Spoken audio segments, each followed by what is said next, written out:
Good morning, entrepreneurship students. Happy e-learning day. Did you remember to log into Skyward to take your attendance? If you didn't, make sure you do that now. Once you're done taking your attendance in Skyward, go ahead and get into Teams. Go to the conversation tabs of our entrepreneurship team and locate, it should be all the way at the bottom, a link that I posted to a YouTube video.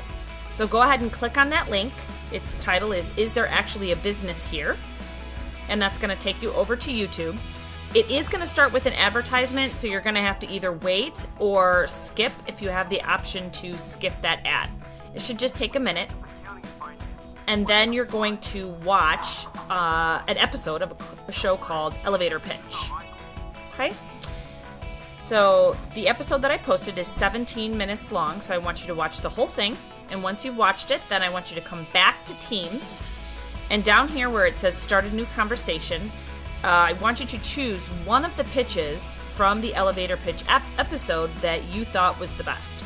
So let's all imagine that we have $10,000 to invest in one of the businesses that was pitched. I want you to tell me which one you would invest in and why. So once you've posted that and you've watched the episode, then you can take in your attendance in Skyward, then you're good for the day. Thanks so much, and I'll see you guys on Tuesday.